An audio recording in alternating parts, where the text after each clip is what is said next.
key wouldn't turn. I stood there on my own front porch, shivering in the cold wind, realizing the lock had been changed.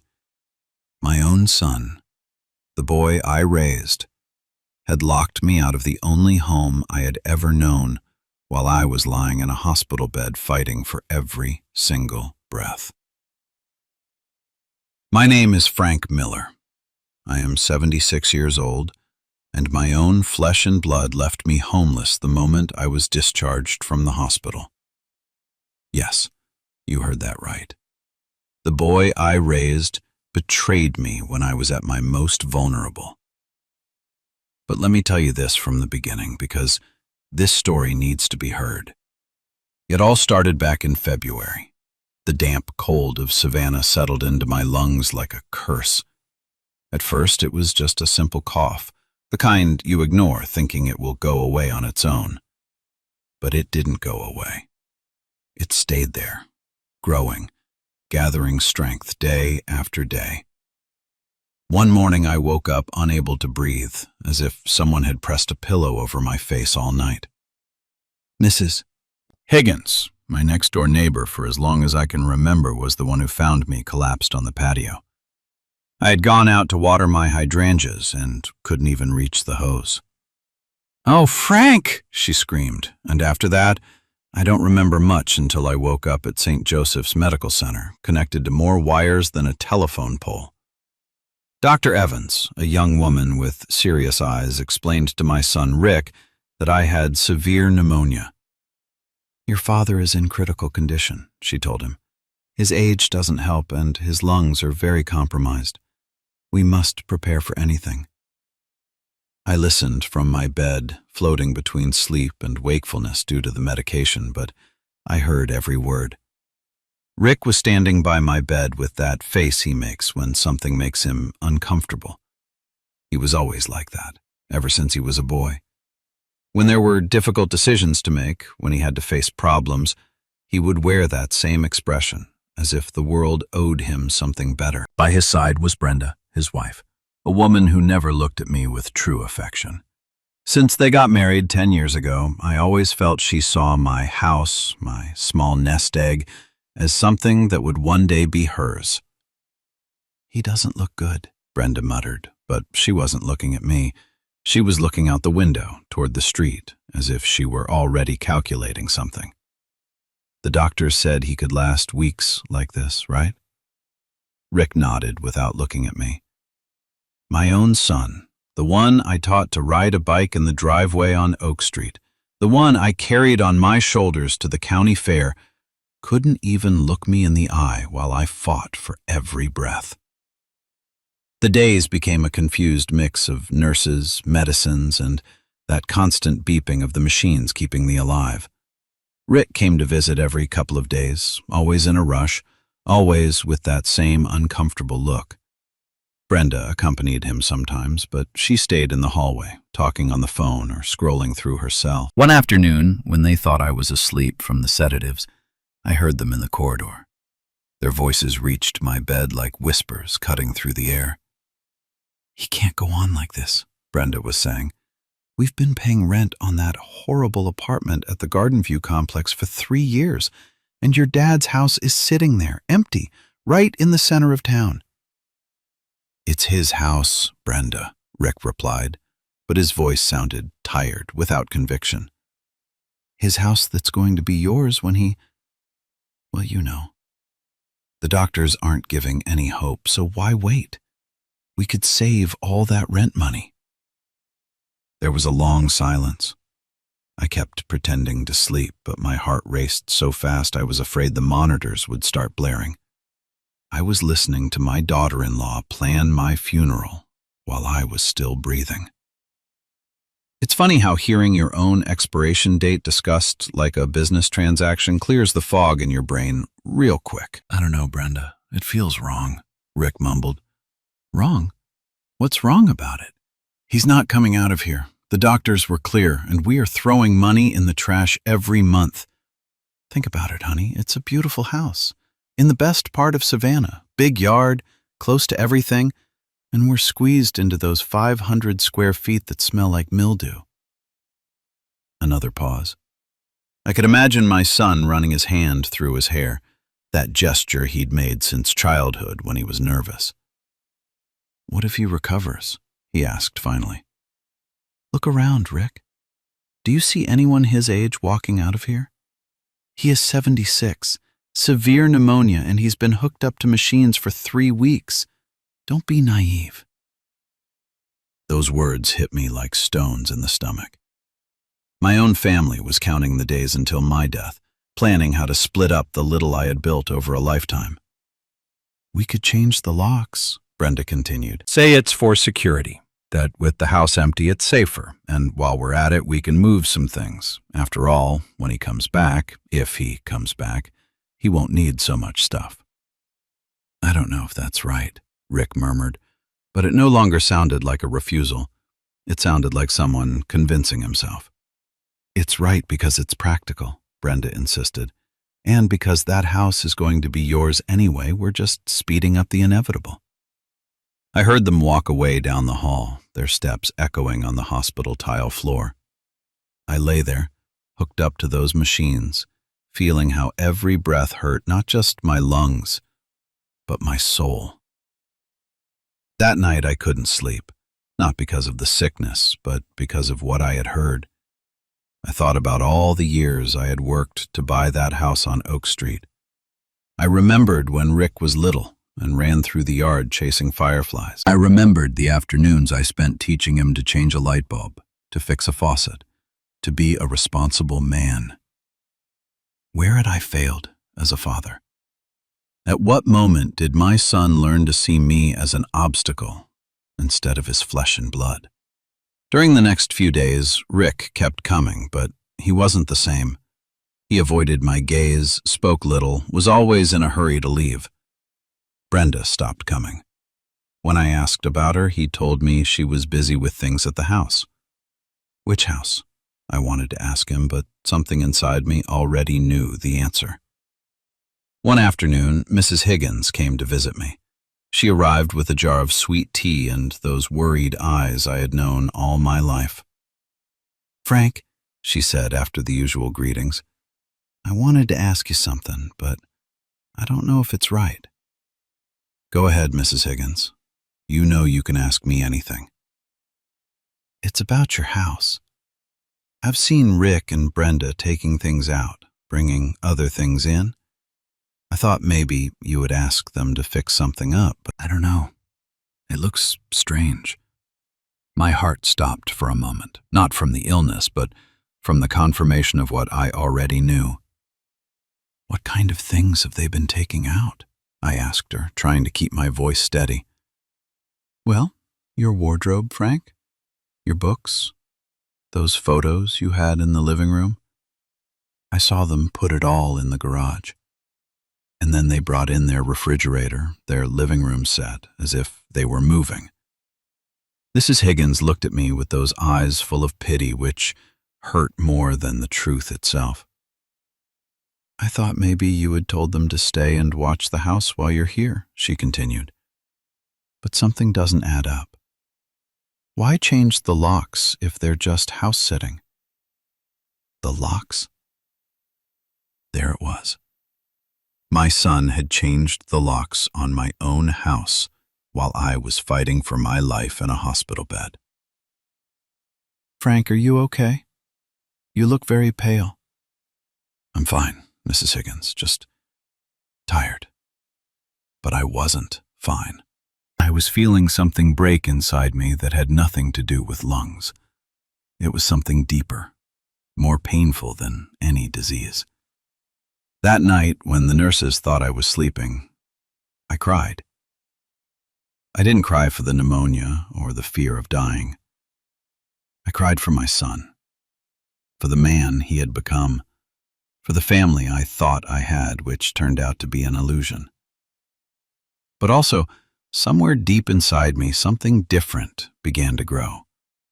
A determination I hadn't felt in years, a strength that came not from the machines surrounding me, but from rage and wounded dignity.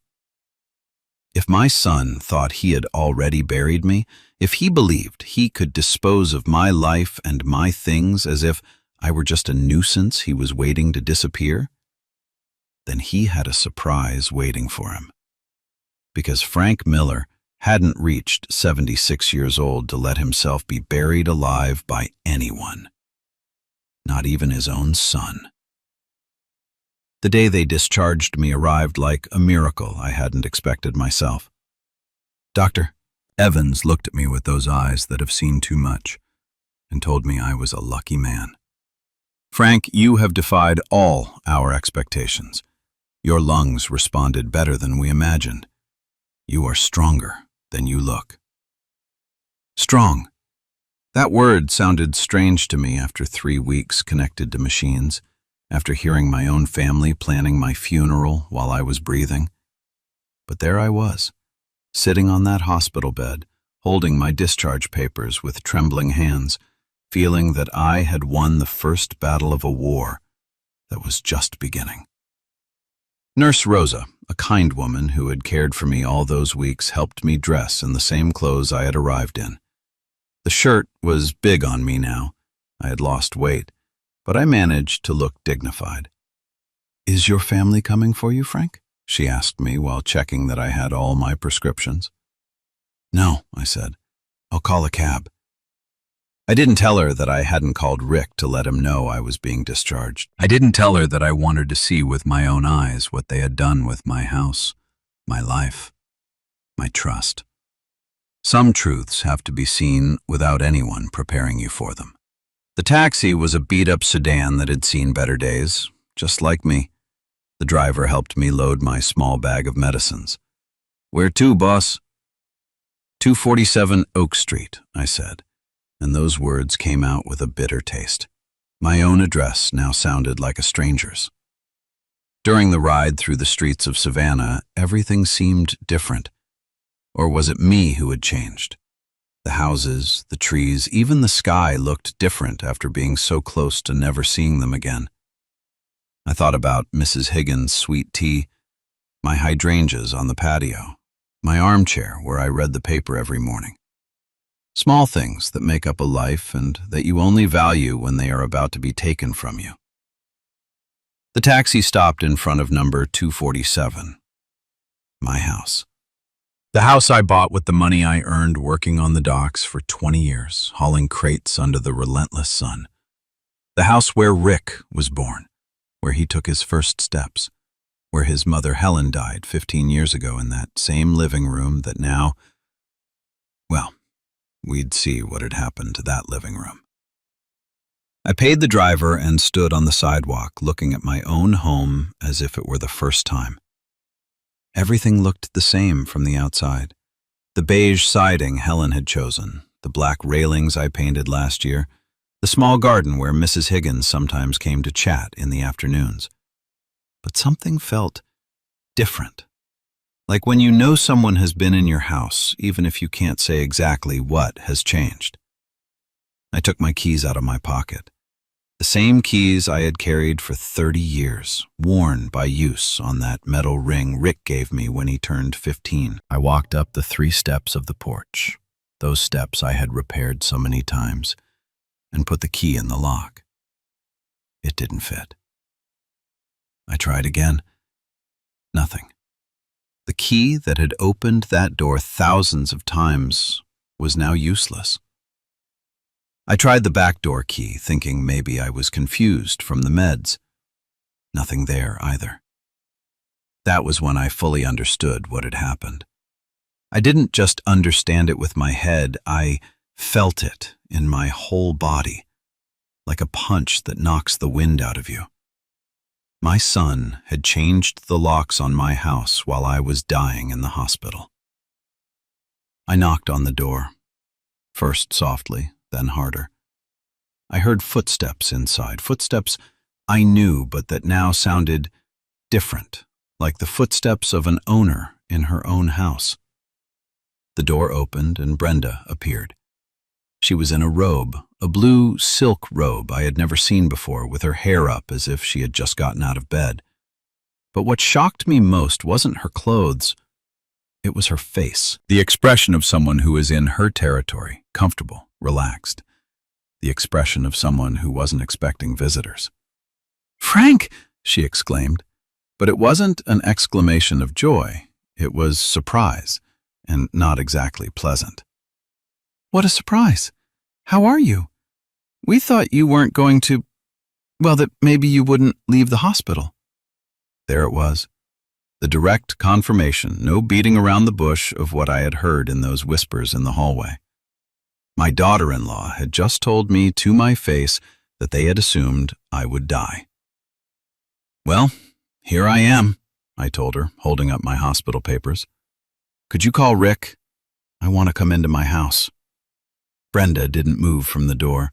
She stood there, blocking the entrance like a bouncer, and I could see my living room behind her. Or what had been my living room. Now there was furniture I didn't recognize, a new TV, different curtains. My house had been transformed into something else. "Rick!" she yelled inside without taking her eyes off me. "Come here, please!" My son appeared at the door with a beer in his hand. A beer, at 2 p.m, in my house, while I had just gotten out of the hospital. He was wearing a t-shirt I didn't recognize, and he had that face you make when you get caught doing something wrong but decide you're going to defend yourself anyway. "Dad," he said, and that word sounded strange in his mouth. "We didn't expect you to get out so soon." "So soon?" I repeated. "Rick, I was in the hospital for 3 weeks. What is this? Why can't I enter my house?" They looked at each other, Brenda and him, like conspirators needing to agree on which version of the lie to tell. "Dad, it's complicated," Rick started. Well, the doctors told us it was likely you wouldn't make it, and we were paying rent, and the house was sitting here empty, and we thought it was the most practical thing?" Brenda interrupted, as if she were talking about changing detergent brands. "We moved in, Frank. We brought our things, we set everything up. The house is now, well, it's occupied." "Occupied?" I asked. "By whom?" "By us," Rick answered, and for the first time he looked me directly in the eyes. "The house is ours now, Dad.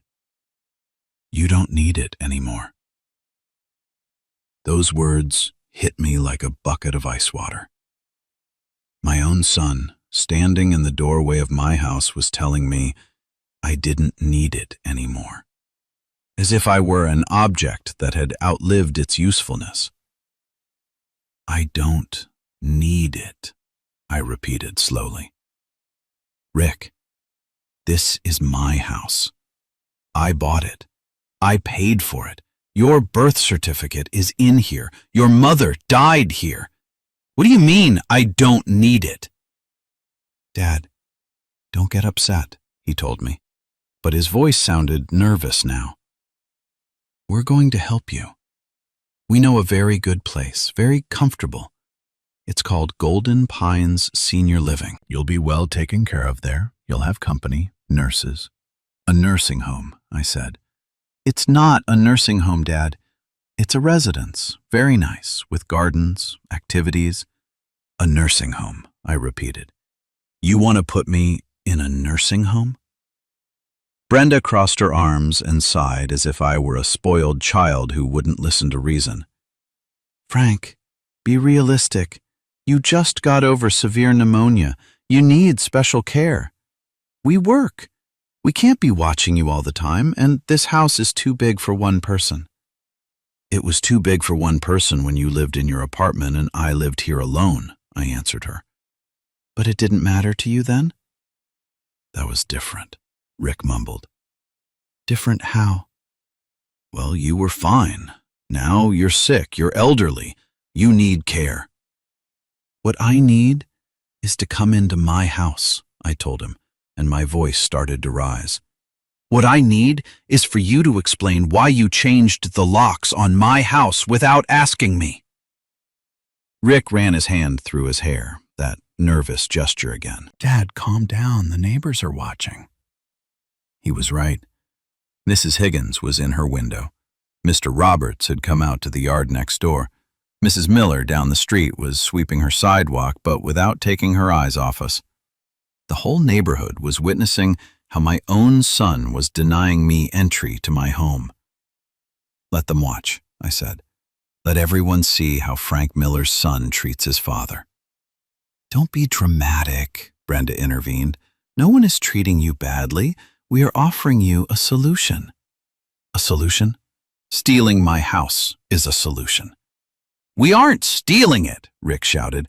"We're going to inherit it anyway when you die. We're just speeding up the process." There it was, the raw, naked truth. My son had just told me he considered me practically dead and was just claiming his inheritance early. I stood there on the porch of my own house, holding my bag with one hand and the hospital papers with the other, looking at my son and daughter-in-law as if they were two strangers, because that's what they were, two strangers who had used my illness to steal my home. Mrs. Higgins approached from her house. "Frank, is everything all right?" "No, Mrs. Higgins," I replied without taking my eyes off Rick. "Everything is not all right." "Do you need something? Do you want to come over to my place?" That offer, coming from a neighbor while my own son slammed the door in my face, broke my heart. "Thank you, Mrs. Higgins. Maybe in a while." Brenda sighed with impatience.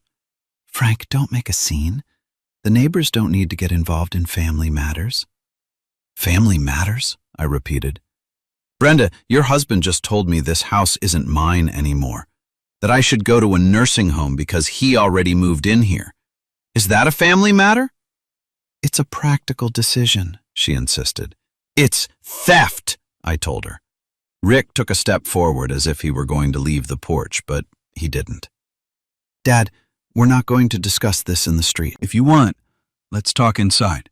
But you have to understand that things have changed." "Inside? 5 minutes ago you told me it wasn't my house anymore." "It's complicated."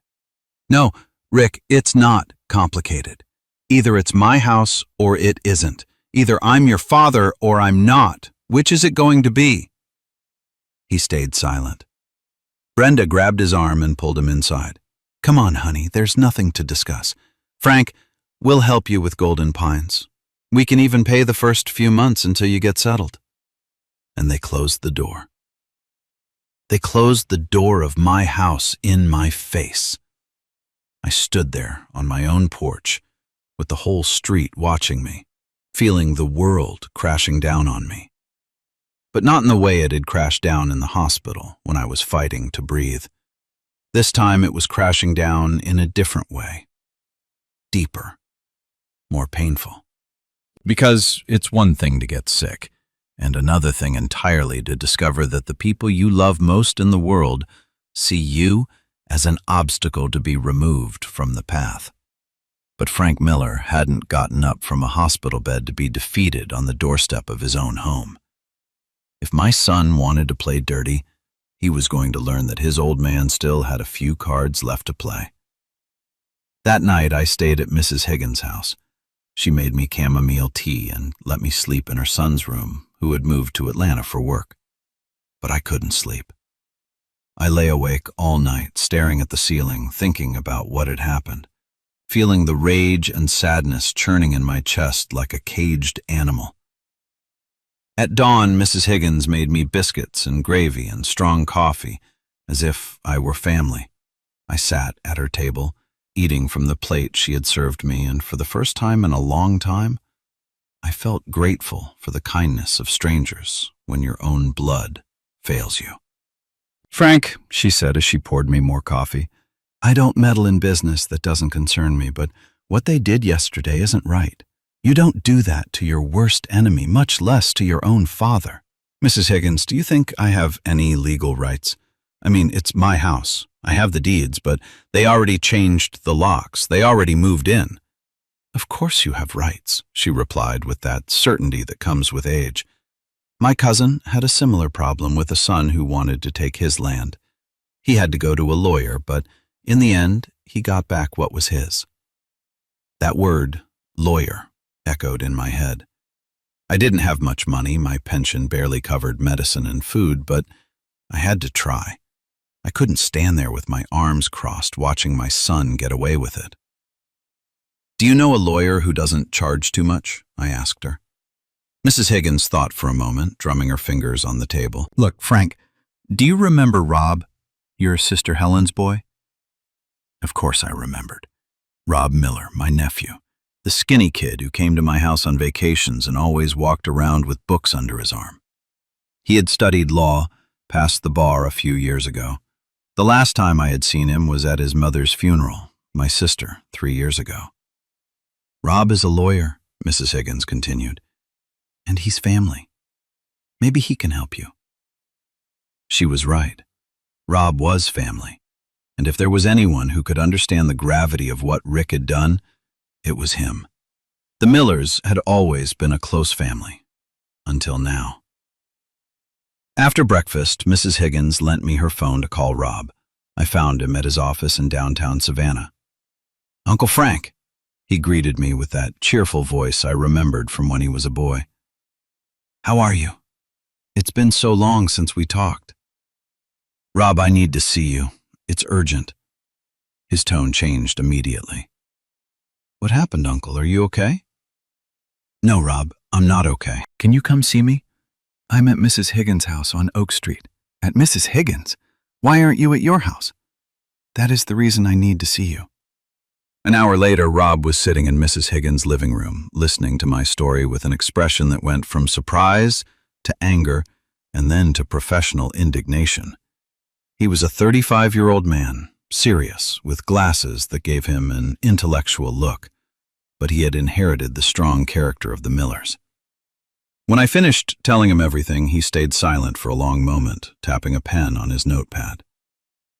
"Uncle," he said finally, "this is serious. What Rick did isn't just morally wrong, it's legally wrong. It's criminal trespassing. It's elder abuse. It's a lot of things that can get him in serious trouble."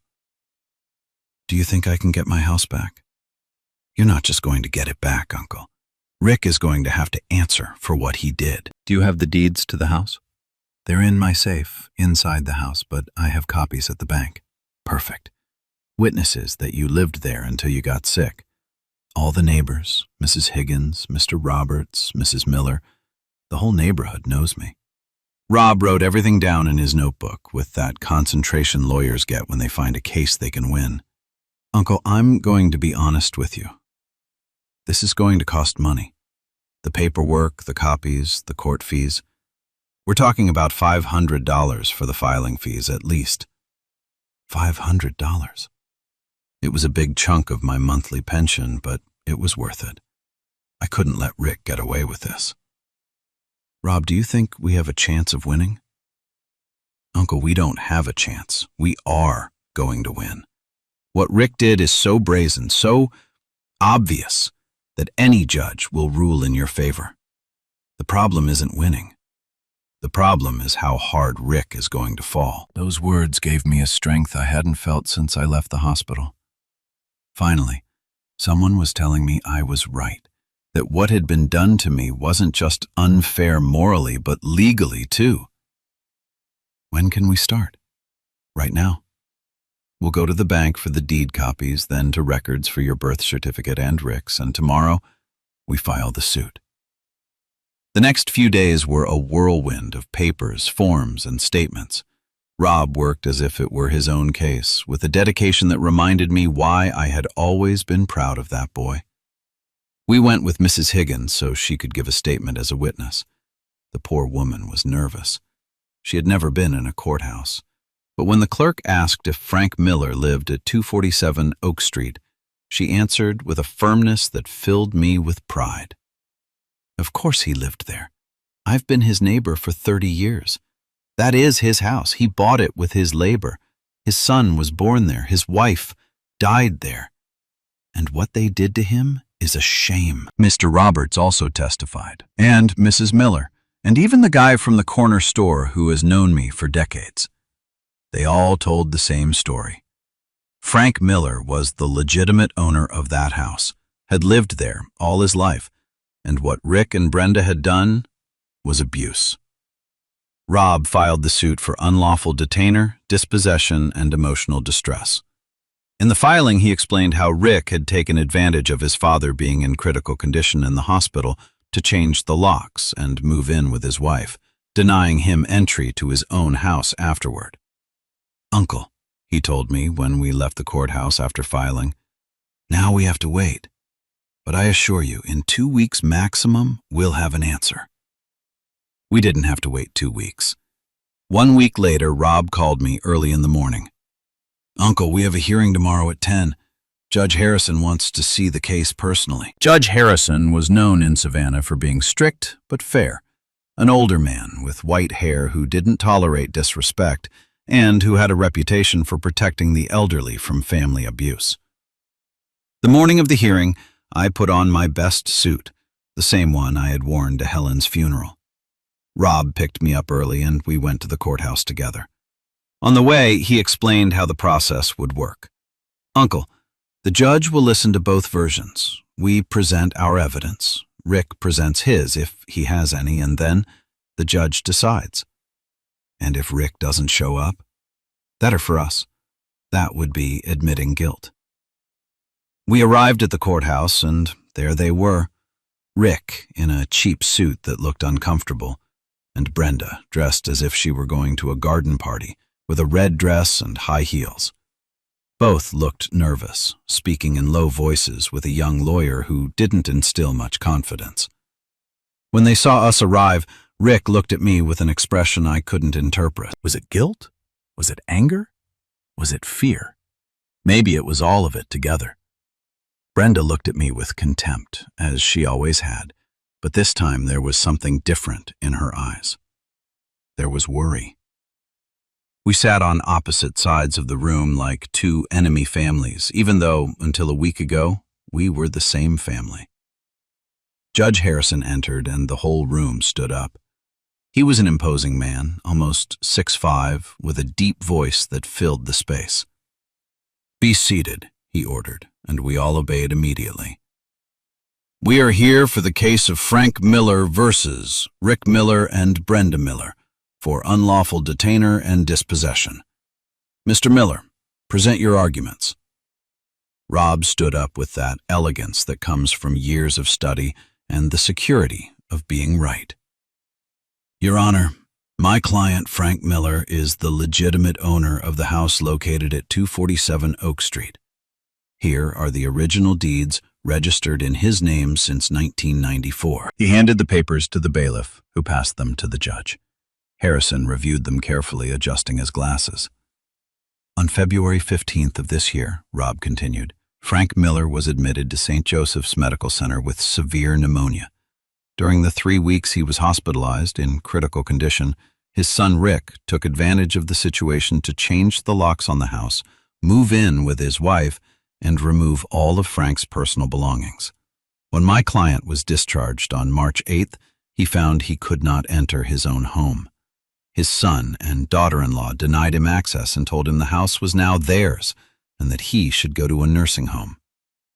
Judge Harrison looked up from the papers and stared directly at Rick. "Is that true, son?" Rick stood up, nervous, looking at his lawyer as if asking for help. "Your Honor, we thought my dad wasn't going to survive. The doctors said it was likely he would die. We were paying rent and the house was empty." Did the doctors give you permission to dispose of your father's property? "No, Your Honor, but did your father give you permission?" "He couldn't. He was very sick." "That is not what I asked. Did he give you permission?" "No, Your Honor." Judge Harrison turned to the witnesses. Mrs. Higgins testified with a trembling but firm voice, recounting how she had seen Rick and Brenda taking out Frank's things and moving theirs in. Mr. Roberts confirmed seeing the locks being changed. The corner store owner told how he had witnessed Frank arriving from the hospital and being locked out. When the testimonies ended, the judge gave the floor to Rick's lawyer. He was a young guy, fresh out of college, who stuttered through his entire intervention. "Your Honor, my client acted in good faith, thinking of his father's well-being. The The house is too big for an elderly person, and they were willing to care for him in a more appropriate place. In a nursing home? The judge interrupted. In a senior living residence, Your Honor. Without consulting him? My client thought it was best. I don't care what your client thought, roared Judge Harrison. I care about the law.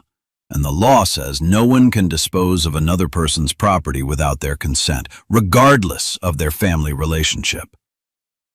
The silence in the room was so deep you could hear everyone breathing. Furthermore, the judge continued, I find it particularly repugnant that a son would take advantage of his father's illness to strip him of his assets. That speaks not only of a legal violation, but of a moral degradation that this court cannot tolerate. Rick was pale. Brenda had turned red, her hands clenched in her lap. The ruling of this court is as follows, Judge Harrison announced with a solemn voice. The defendants have 24 hours to vacate the property located at 247 Oak Street and return all keys to the legitimate owner, Frank Miller. Furthermore, for the offense of criminal trespassing and the willful neglect shown toward a parent, I am holding Rick Miller in contempt of court. He will serve 15 days in county jail. A murmur ran through the room. Brenda let out a stifled scream. 15 days in jail? Rick's lawyer asked. 15 days, the judge confirmed. Let's see if that teaches him to respect his parents and the laws of this country. The defendants will also pay court costs and damages for emotional distress in the amount of $5,000. When we left the courthouse, Rob hugged me. Uncle, we won everything. Not only did you get your house back, but Rick is going to pay for what he did. But I didn't feel completely victorious. I had won legally, yes, but I had lost something more important. I had lost the illusion of having a son who respected me. Rick was taken into custody right there in the courthouse. The deputies led him away in handcuffs while Brenda cried and screamed that it was an injustice. But justice isn't always what you want to hear. That afternoon, the local papers ran the story. Son evicts sick father from his own home, read the headline in the Savannah Morning News. Judge sentences man to jail for elder abuse, reported the local blog. The next day, Rob called to tell me something I didn't expect. Uncle, did you hear about Brenda? What happened to Brenda? She was fired from the bank. Apparently, when the news came out in the papers, her bosses considered the scandal bad for the company's image. A bank employee who participated in the dispossession of an elderly man didn't suit them.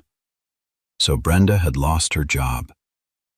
The woman who had planned everything, who had convinced my son to take my house, was now paying the consequences. But you know what? If you're listening, I didn't feel satisfied with her punishment. I felt empty. Because when you're 76 and your own son betrays you like that, winning in court doesn't cure the pain in your soul. Justice had spoken, but my heart remained broken. The day after the trial, I arrived at my house accompanied by 2 police officers and Rob. It was a sunny March morning, the kind that promises a hot day in Georgia, but my heart was cold as ice. I was getting my home back, but the scars of what I had lived were still bleeding inside. Officer Davis, a burly man with a gray mustache, knocked on the door with that authority the law gives. Police Department, we're here to execute a court order. We heard hurried footsteps inside, whispered voices, the noise of things moving quickly. Brenda opened the door dressed in sweatpants and a wrinkled blouse, very different from the polished woman I had seen in court. Her eyes were red, swollen from crying. But when she saw me standing behind the police, a flame of pure rage lit up in her gaze. You, she murmured, and that word sounded like a curse. Ma'am, Officer Davis told her, showing the papers, we have an eviction order. You have 24 hours to vacate the premises. 24 hours? Brenda screamed. How are we going to get everything out in 24 hours? We have furniture, clothes, appliances. Ma'am, the order is clear. 24 hours. Rob approached and put a hand on my shoulder. "Uncle, do you want to go inside and see how your house is?" I nodded and crossed the threshold of my home for the first time in 3 weeks. What I saw took my breath away, but not from joy, from pain. My living room, where Helen and I had spent so many evenings watching TV, where Rick had played with his toy cars as a boy, was completely transformed. Brenda's furniture dominated the space. A black leather sofa that didn't match anything, a glass coffee table that looked like it came from a magazine, red curtains that made the room look cheap. "Where are my things?" I asked. Brenda pointed toward the back of the house with contempt. "In the garage. We put your old junk in there." That word, junk, pierced my chest like a knife. My photos with Helen, the memories of a lifetime, the gifts Rick had given me when he still loved me, all that was junk to this woman. I walked to the garage and found my life in shambles. My books thrown into cardboard boxes, damp from a leak in the roof, my wedding photos with Helen scattered among rusty tools, my wardrobe, the one I bought when Rick was born, shoved against the wall like a useless piece of furniture.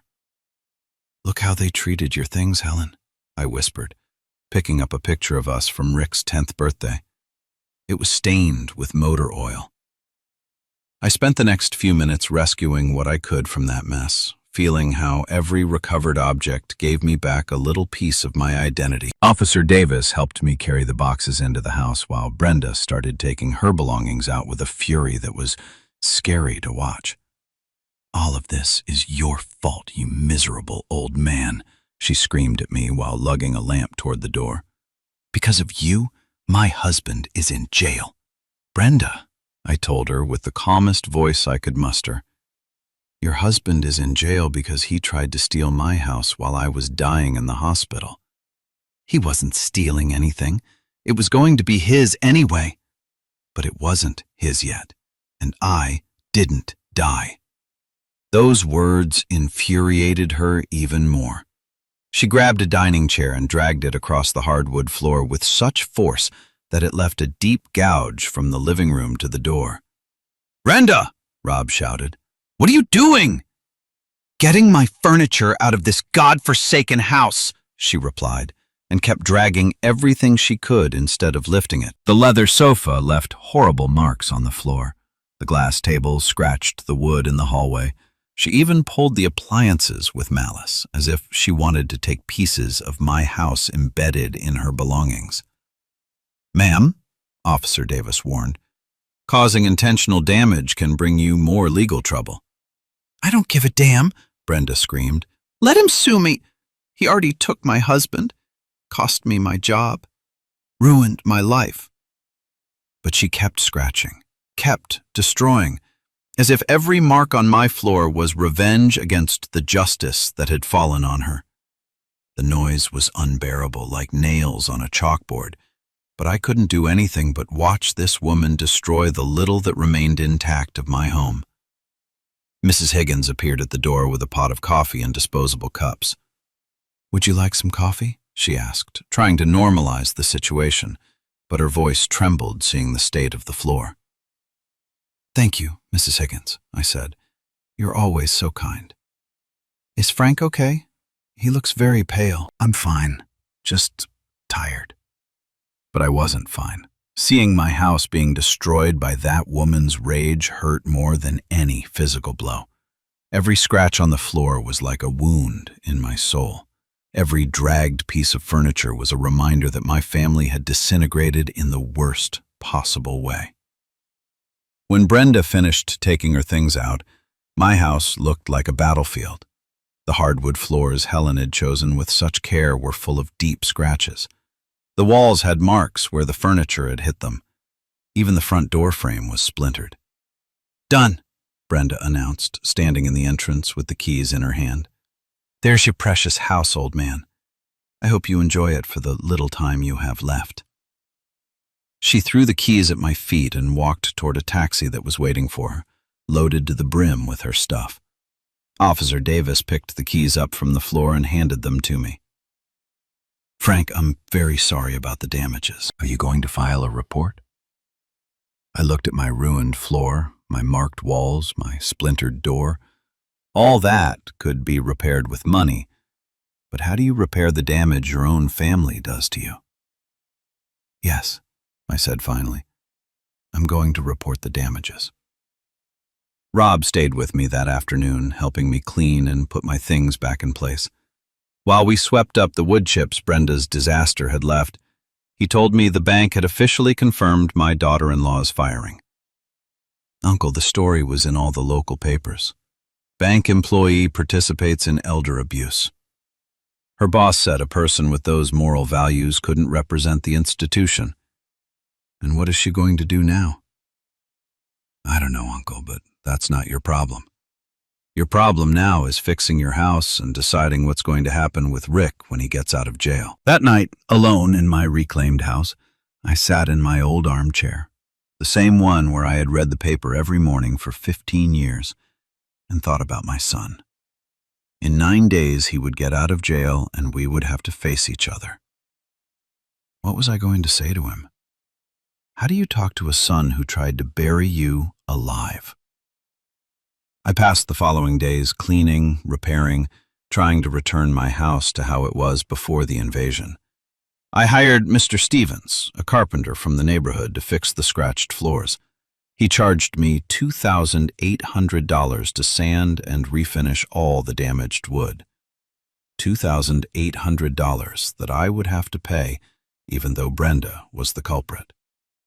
"Frank," Mr. Stevens told me while he worked, "you're going to bill these damages to the lady who did this." "I hope so, Mr. Stevens." Rob took care of filing the suit for damages. With the photos the police had taken and Officer Davis's testimony, we had enough proof to show Brenda had intentionally destroyed my property. The day Rick got out of jail, I was waiting for him on the front porch. I had gotten up early, showered carefully, and put on a clean shirt. I wanted my son to see me as what I was, the owner of this house, his father, a man who had survived his betrayal. I saw him coming down Oak Street from several blocks away. He walked slow, head down, carrying a plastic bag with his belongings. 15 days in county had changed him. He was thinner, had dark circles under his eyes, and something in his posture told me he had had time to think. When he reached the porch, he stood at the foot of the steps, looking at me without knowing what to say. "Can I come up?" he asked finally. "It's your decision," I answered. "It's always been your decision." He walked up the 3 steps slowly and sat in the other porch chair, the same one where Helen used to sit in the evenings to watch people go by. "Dad," he started to say, but I stopped him. "Rick, before you speak, let me tell you something. For 15 days, I have been thinking about this moment, about what I was going to say when you got out, if I was going to forgive you, if we could still be father and son after what happened." My son looked at me with eyes full of tears he was trying to hold back. "What you did to me," I continued, "wasn't just taking the house. It was burying me alive. It was deciding that I didn't exist anymore, that I didn't matter, that my years, my work, my love for you were worth nothing." "Dad, let me finish. When I was in that hospital bed hooked up to machines, do you know what was the only thing giving me strength to fight?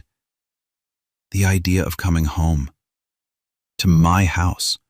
The house where you were born, where your mom died, where I built everything I have. And you took that away from me. You took away my will to live." Rick started crying openly, like I hadn't seen him do since he was a boy. "But here I am," I kept talking, "and here you are. And we have to decide what we're going to do now. Dad, forgive me. You don't know how much I regret it. In jail, I did nothing but think about what I did to you. How I could be so blind, so selfish. Why did you do it, Rick? Why did you betray me like that?" My son wiped his face with the back of his hand and looked me directly in the eyes for the first time in weeks. Because I'm a coward, Dad.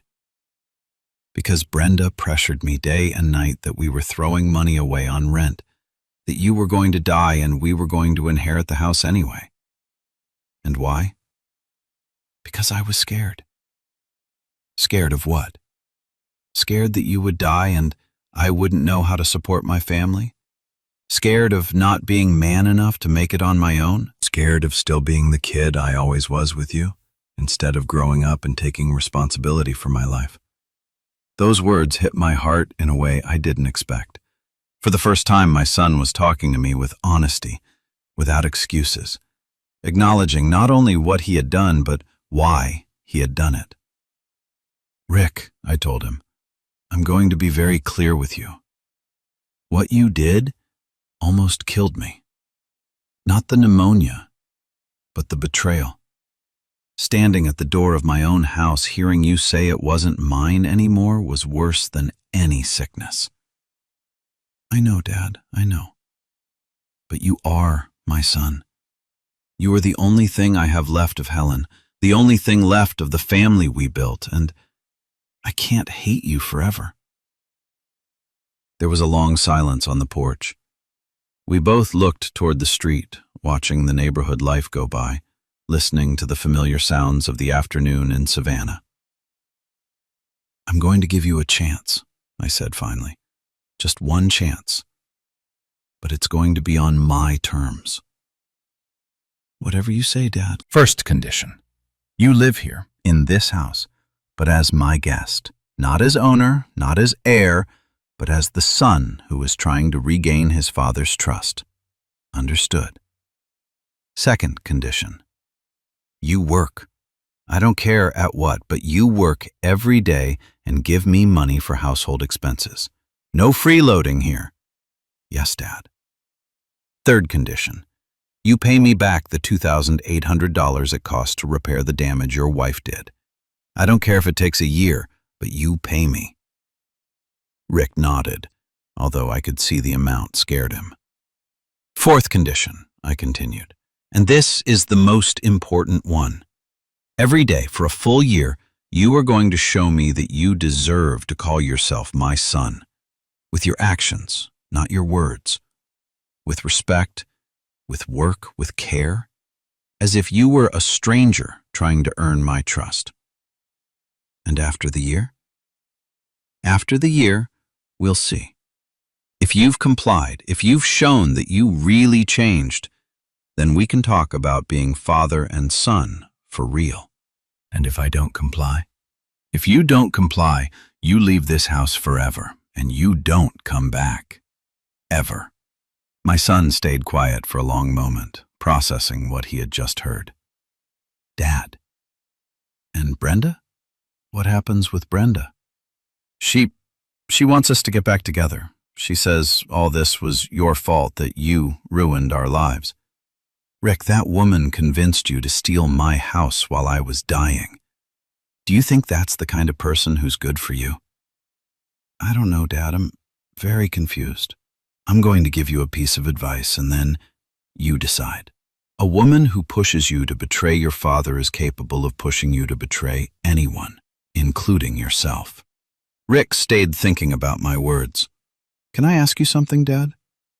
Ask. Are you going to forgive me someday? I looked him in the eyes. This 40-year-old man who was still my little boy inside, this son I had almost lost forever. Rick, forgiveness isn't something that is given. It's something that is earned. You decide if you want to earn it or not. Can I stay then? You can stay, but remember, one chance. There won't be a second one. My son stood up and headed toward the house door. Before entering, he turned to me. Dad, thank you. I promise I won't fail you again. The Millers don't make promises, Rick. We deliver. That night, for the first time in a month, my son and I ate dinner together at the kitchen table. We didn't talk much, but something had changed. The war was over. Now, the reconstruction began. And I, Frank Miller, at 76 years old, realized that sometimes you have to lose a son to be able to truly get him back. The first few days were like walking on thin ice. Rick got up before dawn, made coffee without me asking, and went out to look for work as if his life depended on it. And maybe it did.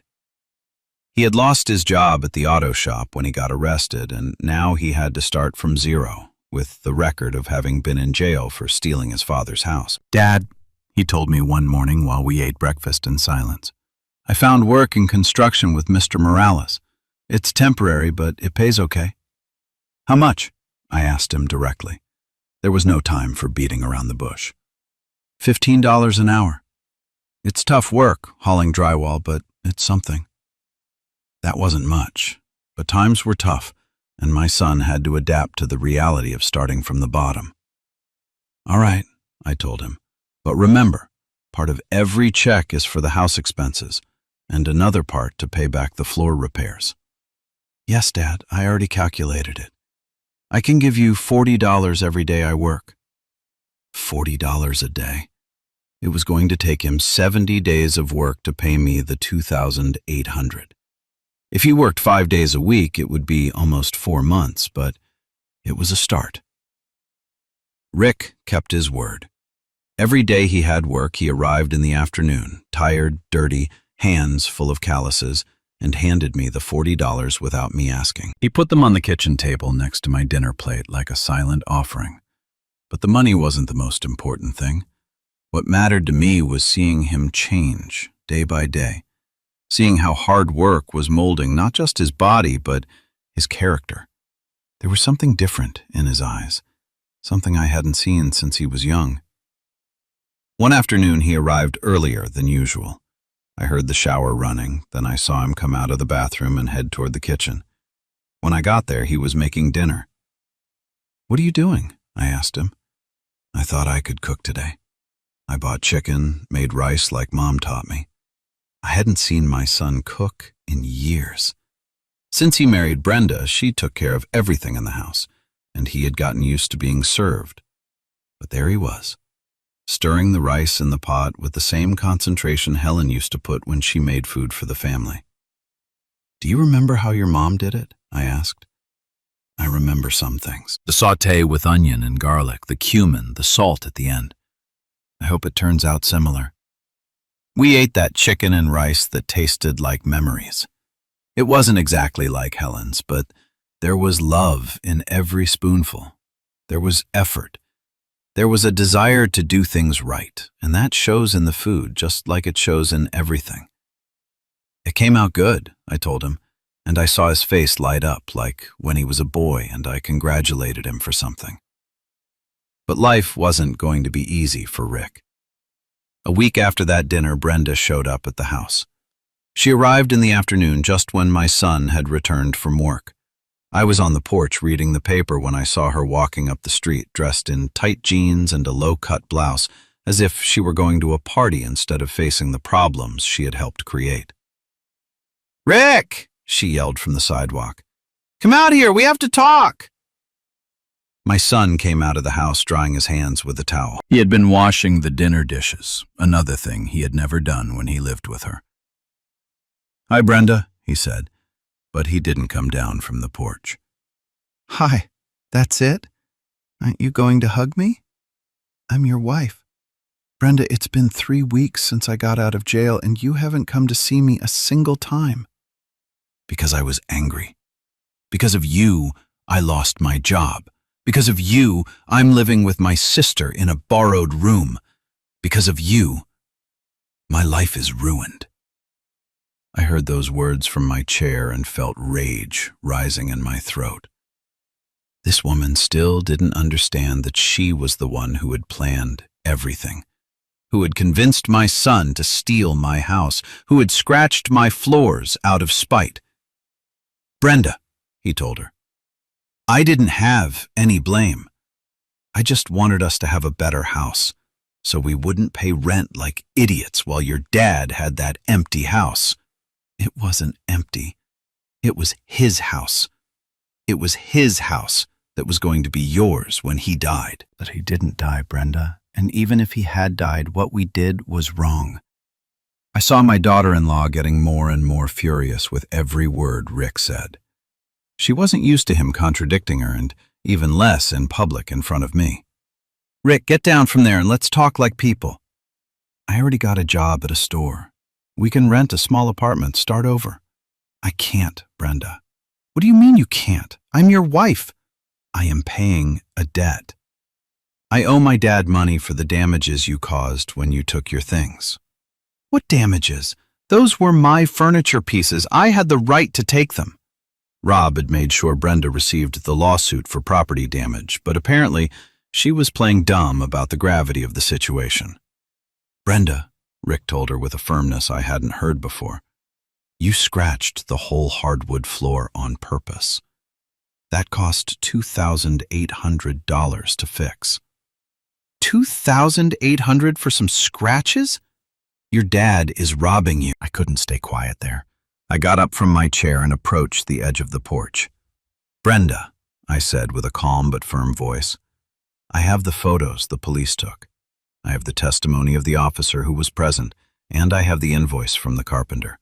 If you want, we can go back to court so a judge can decide if $2,800 is a lot or a little for the damage you did." Brenda's face turned red as a tomato. "You stay out of this. This is between my husband and me." "Your husband lives in my house, eats my food, and owes me money. That gives me the right to get involved." Brenda turned to Rick with eyes full of angry tears. "Are you going to let your dad talk to me like that?" "My dad is right, Brenda. What you did was wrong." "I can't believe what I'm hearing." "You're ungrateful. I helped you get that house. You helped me steal it from my sick father. It was for us, for our future. Our future can't be built on betraying my family." Those words were like a slap for Brenda. She stayed quiet a moment, looking at my son as if he were a stranger. "You know what, Rick?" she said finally. "I don't recognize you. The man I married wasn't this bootlicker who was afraid of his daddy. The man you married was a coward," Rick answered. "I am trying to be something better." "Something better? You're a failure.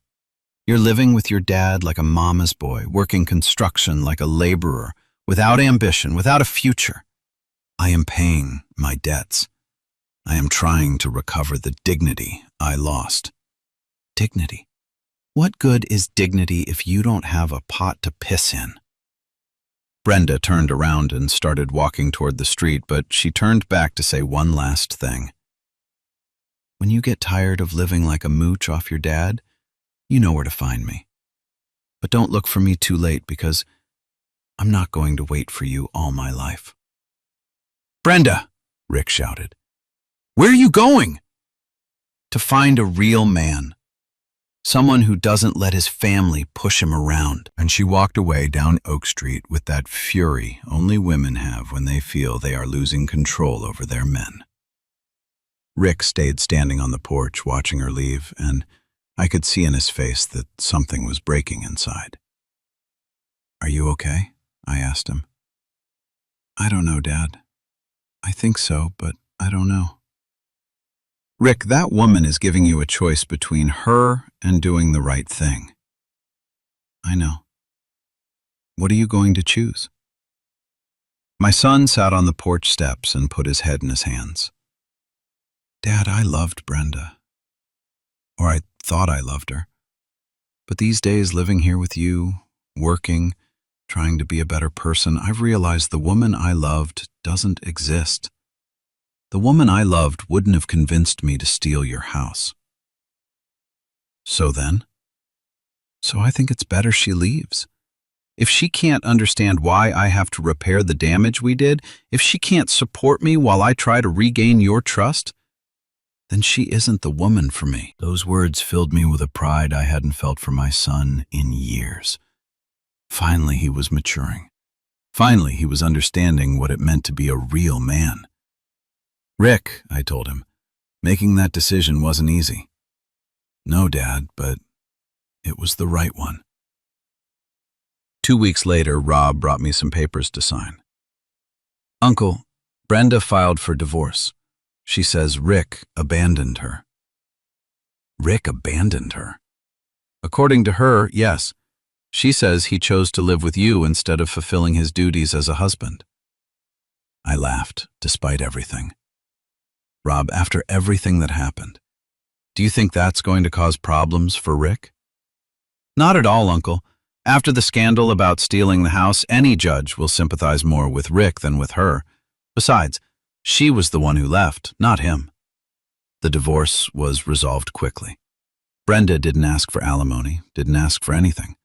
She just wanted to be free of my failure of a son as soon as possible. She signed the papers without even appearing in court, and just like that chapter of our lives ended.